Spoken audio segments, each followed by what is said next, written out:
कपड़ों में छुप गए तो देखा वो बहुत खूबसूरत थी, रोती थी, डरती थी। हमारे तर्जुमान को उन्होंने वहाँ का हाल अपनी ज़ुबान में बयान किया जो बहुत शर्मनाक था। मुसलमान को औरत ज़ात का ये हाल बर्दाश्त नहीं करना चाहिए।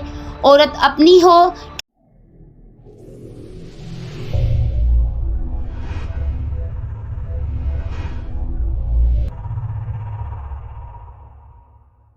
अस्सलामुअलैकुम हमारे प्यारे नाज़रीन, मैं उम्मीद करती हूँ कि आप सब खैरियत से होंगे।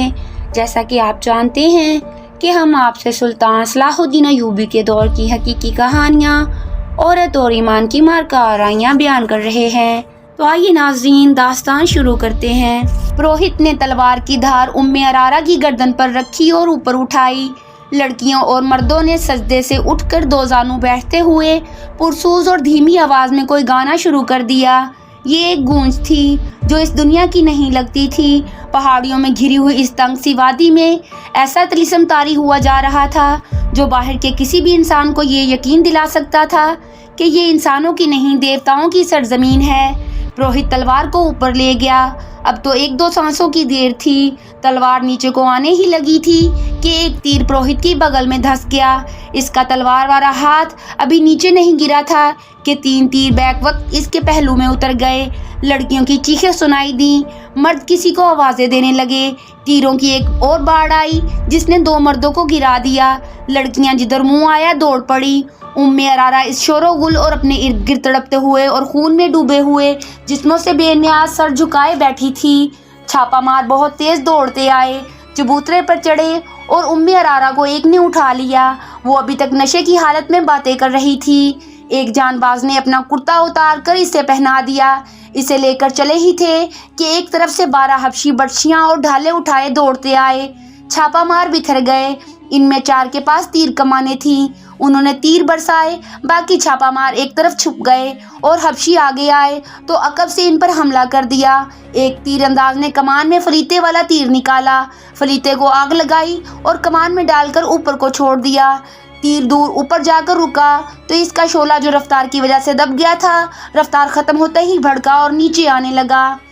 मेले की रौनक अभी मानंद नहीं पड़ी थी। तमाशाइयों में से 500 तमाशाई मेले से अलग होकर इस पहाड़ी खित्ते की तरफ देख रहे थे। इन्हें दूर फिजा में एक शोला सा नजर आया जो भड़क कर नीचे को जाने लगा। वो घोड़ों और ऊंटों पर सवार हुए।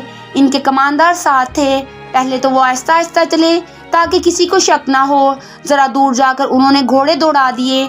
तमाशाई मेले में शराब, जुए और नाचने गाने वाली लड़कियों और इस्मत फरोशों औरतों में इतने मगन थे कि किसी को कानो कान खबर ना हुई कि इनके देवताओं पर क्या क़यामत टूट पड़ी है।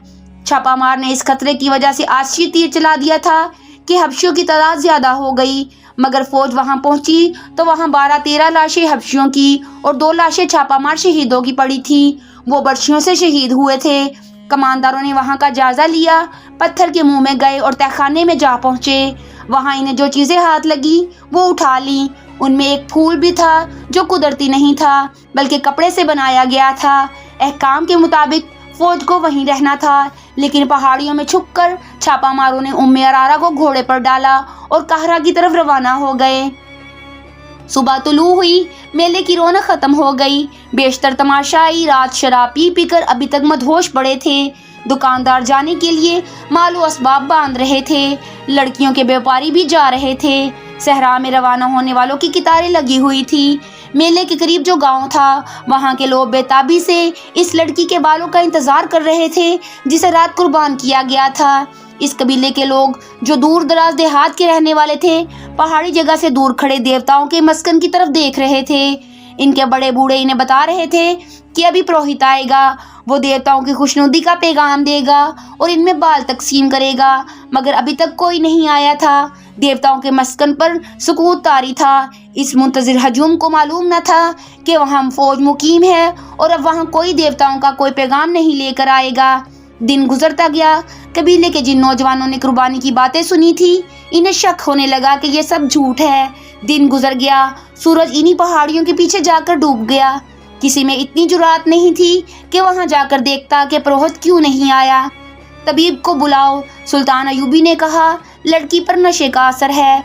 उम्मे अरारा इसके सामने बैठी थी और कह रही थी, मैं अंगूक की माँ हूँ, تم کون ہو؟ تم دیوتا نہیں ہو۔ میرا شوہر کہاں ہے؟ میرا سر کاٹو اور دیوتا کو دے دو، مجھے میرے بیٹوں پر قربان کر دو۔ وہ بولے جا رہی تھی، مگر اب اس پر غنودگی بھی طاری ہو رہی تھی، اس کا سر ڈول رہا تھا۔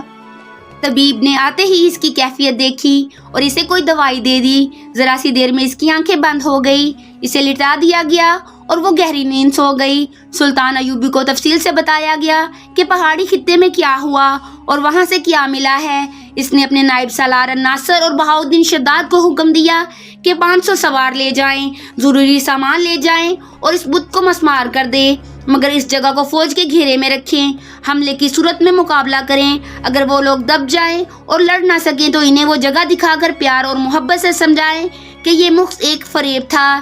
شداد نے اپنی ڈائری میں جو عربی زبان میں لکھی گئی تھی اس واقعہ کو یوں بیان کیا ہے کہ وہ 500 سواروں کے ساتھ وہاں پہنچا۔ رہنمائی اس کے فوج کے کماندار نے کی جو پہلے ہی وہاں موجود تھا۔ سینکڑوں سوڈانی حبشی دور کھڑے تھے، ان میں سے بعض گھوڑوں اور اونٹوں پر سوار تھے، ان کے پاس برچھیاں، تلواریں اور کمانیں تھیں۔ ہم نے اپنے تمام تر سواروں کو اس پہاڑی جگہ کے ارد گرد اس طرح کھڑا کر دیا کہ ان کے منہ باہر کی طرف اور ان کی کمانوں میں تیر تھے، جن کے پاس کمانیں نہیں تھی ان کے ہاتھوں میں برچھیاں تھیں۔ خطرہ خون ریز لڑائی کا تھا۔ میں الناصر کے ساتھ اندر گیا۔ بت کو دیکھ کر میں نے کہا فرعونوں کی یادگار ہے۔ حبشیوں کی لاشیں پڑی تھی، ہر جگہ گھوم پھر کر دیکھا، 2 پہاڑیوں کے درمیان ایک کھنڈر تھا جو فرعونوں کے وقتوں کی خوشنما عمارت تھی۔ دیواروں پر اس زمانے کی تحریریں تھی، الفاظ لکیروں والی تصویروں کی مانند تھے۔ کوئی شبہ نہ رہا کہ یہ فرعونوں کی جگہ تھی۔ دیوار جیسی ایک پہاڑی کے دامن میں جھیل تھی جس کے اندر اور باہر 2 قدم لمبے مگرمچھ تھے۔ جھیل کا پانی پہاڑی کے دامن کو کاٹ کر پہاڑی کے نیچے چلا گیا تھا۔ پانی کے اوپر پہاڑی کی چھت تھی۔ جگہ خوفناک تھی۔ ہمیں دیکھ کر بہت سارے مگرمچھ کنارے پر آ گئے اور ہمیں دیکھنے لگے۔ میں نے سپاہیوں سے کہا حبشیوں کی لاشیں جھیل میں پھینک دو، یہ بھوکے ہیں۔ وہ لاشیں گھسیٹ کر لائے اور جھیل میں پھینک دی۔ مگرمچھوں کی تعداد کا اندازہ نہیں، پوری فوج تھی۔ لاشوں کے سر باہر رہے اور یہ سر پانی میں دوڑتے پہاڑی کے اندر چلے گئے۔ پھر پروہت کی لاش آئی، اس نے دوسرے انسانوں کو مگرمچھوں کے آگے پھینکا تھا، ہم نے اسے بھی جھیل میں پھینک دیا۔ 2 سپاہی 4 سوڈانی لڑکیوں کو لائے، وہ کہیں چھپی ہوئی اور عریاں تھی، کمر کے ساتھ ایک پتا آگے اور پیچھے بندھا ہوا تھا۔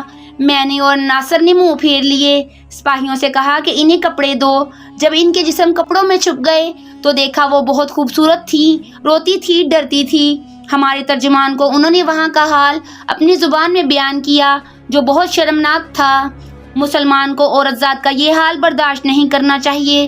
عورت اپنی ہو، کسی اور کی ہو، کافر ہو، اسلام اسے بیٹی کہتا ہے۔ ان 4 لڑکیوں کا بیان ظاہر کرتا تھا کہ وہ فرعونوں کو خدا مانتی ہیں، ان کا قبیلہ انسان کو خدا مانتا ہے۔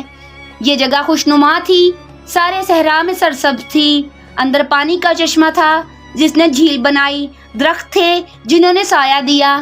کسی فرعون کو یہ مقام پسند آیا تو اسے تفریح کا مقام بنایا، اپنی خدائی کے ثبوت میں یہ بت بنایا، اس میں تہ خانہ رکھا اور یہاں عیش کی۔ آسمان نے کوئی اور رنگ دکھایا، سورج ادھر سے ادھر ہو گیا، فرعونوں کے ستارے ٹوٹ گئے اور مصر میں دوسرے باطل مذہب آئے۔ آخر میں حق کی فتح ہوئی اور مصر نے کلمہ لا الہ الا اللہ سنا اور خدا کے حضور سرخرو ہوا۔ لیکن کسی نے نہ جانا کہ باطل ان پہاڑیوں میں زندہ رہا۔ الحمدللہ ہم نے خدائے عزوجل سے رہنمائی لی، باطل کا یہ نقش بھی اکھاڑا اور اس ریگزار کو پاک کیا۔ اس جگہ کو سواروں کے گھیرے میں لے کر فوج نے پتھر کی اس ہیبت ناک بت کو مسمار کر دیا، چبوترا بھی گرا دیا، تہ خانہ ملبے سے بھر دیا۔ باہر سینکڑوں حبشی حیران اور خوفزدہ کھڑے تھے کہ یہ کیا ماجرا ہے۔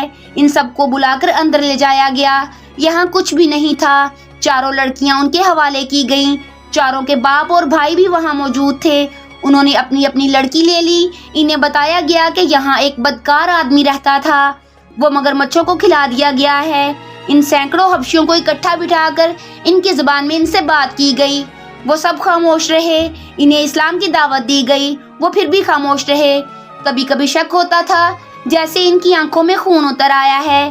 انہیں یہ الفاظ دھمکی کے لہجے میں کہے گئے، اگر تم سچے خدا کو دیکھنا چاہتے ہو تو ہم تمہیں دکھائیں گے، اگر تم اسی جگہ کو جہاں تم بیٹھے ہو اپنے جھوٹے خداؤں کا گھر کہتے رہو گے तो हम इन पहाड़ों को भी रेजा रेजा करके रेत के साथ मिला देंगे, फिर तुम देखोगे कि कौन सा खुदा सच्चा है।